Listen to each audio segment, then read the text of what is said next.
kanina, Madam Witness, sabi mo, kayo ay Department Manager sa Show Boulevard Branch.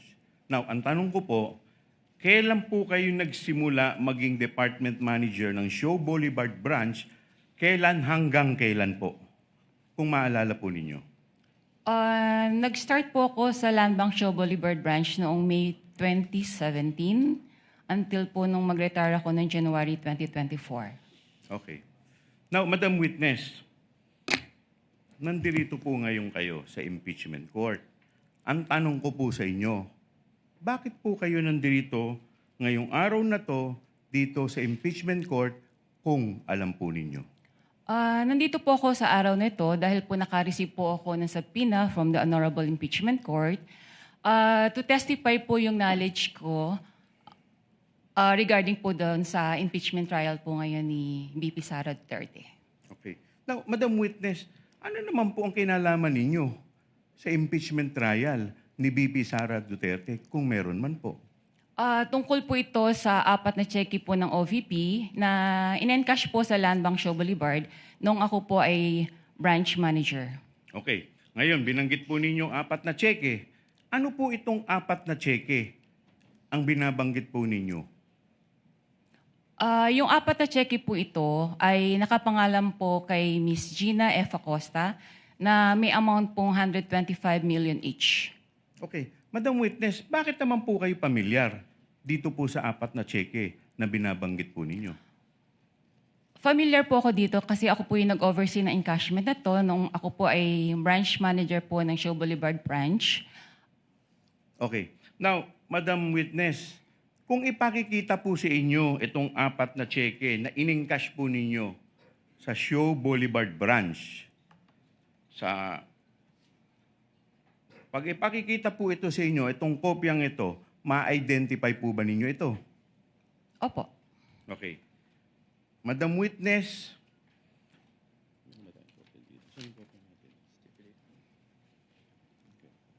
Your Honor. Yes, Counsel for Respondent, Just Attorney Paul. to, if What is your pleasure? counsel is okay with, just to expedite the proceedings, Your Honor, we are willing to stipulate that the witness has the ability to identify these checks. okay. Has the ability to identify the checks. And we are also not questioning the authenticity of such checks, Your Honor. For the reference of the senator judges, you're referring, Attorney Poa, to the 4 checks which are common exhibits of both parties. That is correct, Your Honor. Can we, just to confirm, Clerk of Court is directed to kindly show on the screen the checks being stipulated to and admitted by the respondent. It should be exhibit P128 to P128A1 for the prosecution and exhibit D1130 and D1130 OVP1. Is that it? That is correct, Your Honor. So this is one of the checks. Yes, Your Honor. Kindly also show the other exhibits that the respondent is stipulating to so that the senator judges can catch up.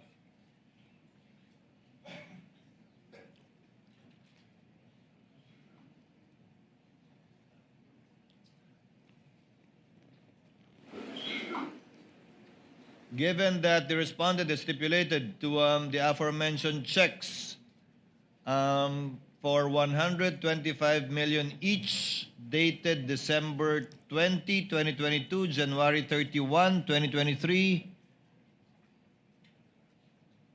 April 18, 2023, and July 13, 2023, correct? That's correct, Your Honor. Will you also stipulate, Counsel for Respondent, that these checks were encashed as well? Yes, Your Honor. And that these checks were from the Treasury of the Philippines, and the payee was Gina Acosta, Your Honor. So that these checks are authentic, that these checks were encashed by Gina Acosta, that these checks cover the face value of 125 million each, encashed on the dates mentioned by the respondent, and that it was encashed by Gina Acosta As SDO, Your Honor. Yes. as SDO. Given that the counsel for respondent has stipulated and so admitted these facts, counsel from the panel of prosecutors, kindly proceed with the other items given the stipulation by the counsel for respondent. There's no need for Thank this you, Your witness to Honor. testify in these matters anymore. Thank you, counsel Okay, for thank you, Your respondent. Honor. Your Honor, Madam Witness, dahil po yung harap ng cheque ay inadmit na po ng ating defense, pupunta po tayo dun sa baba. Meron po ako nakikita dito sa screen na image na nakalagay po sa baba at ito po ay... asan ba yung ano natin? Ito po ay nakamarka bilang Exhibit P-Roman numeral 1 28-A-1. Madam Witness, ano po itong imahe na nakikita po natin sa baba? Kung alam po ninyo.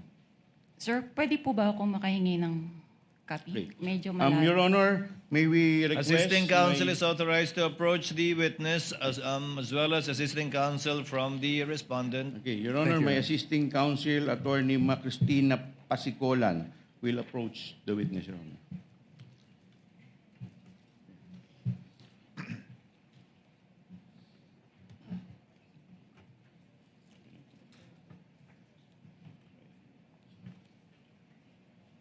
The clerk is instructed to kindly magnify the submarking being alluded to by the counsel from the panel of prosecutors. Yung nasa baba po, na may marka po na binanggit ko pong exhibit. Pakiulit po, please. Dito po sa cheque, dito po sa screen natin, meron pong imahe. At meron po ditong nakamarkang Exhibit P-1, Roman numeral 1-28-A-1. Ano po itong imahe na to, kung alam po ninyo? Yung po bang certified true copy po? Huwag po kayong tumingin dito sa screen. Diyan po sa, yung imahe po, yan po. Doon po sa isang malaking box. Yung malaki. Ano po yan? Ito po yung mga pirma po ng mga empleyado ko po noong time na na-encash po yung check. Okay, nasaan po yan? Saan bahagi po ng cheque yan? Doon po sa 3 boxes. So, yung, Madam Witness, pwede pong pakilapit po yung inyong...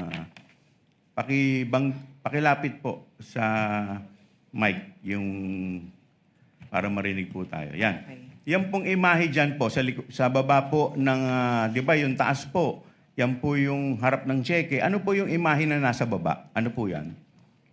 bali po, ito po yung signature verified by po ang nakalagay. Pirma po ito ng aming verifier. Okay, saan po nakalagay yan? Sa may? Sa upper ano po. Sa Yung dorsal? pong- Sa likod dorsal po side ng ng cheque. Okay. Opo. Now, Yung una Madam pong Witness, dito po sa box na to, meron ditong 3 maliliit na box. Pwede po bang mai-request yung box na to na medyo palakihan at i-zoom po? I-zoom po, papalapit. Yan. Pwede po bang pataas? Pataas, paharap. Pa-rotate po, paki-rotate po, paki-rotate.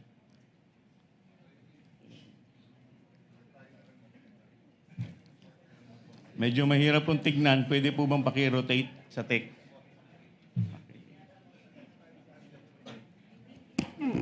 Hindi pwede? Ay, hindi pwede. Okay. Madam Witness, hindi daw po pwede. Now, Madam Witness, dito po, ayun. Okay. Now, Madam Witness, dito po sa box na malaking to, meron po ditong 3 box na napansin ko. Doon po sa bandang kaliwa, na unang box, may nakalagay po dito, signature verified by. At sa baba po nito, meron pong mukhang pirma. Now, Madam Witness, ang tanong ko po sa inyo, kaninong pirma po to kung alam po ninyo? Ang pirma pong ito ay kay verifier po ng branch. Okay. Now, Madam Witness, pag pumirma ang verifier dito sa box na to, sa signature verified by, ano po ang ibig sabihin nito? Ang ibig sabihin po ng signature ng verifier ay na-verify niya po yung identity ng payee base po sa kanyang IDs na presinta. At the same time po, na-check niya rin po sa system na ito po ay may advice na galing po sa Office of the Vice President na pwede na pong i-release. Okay.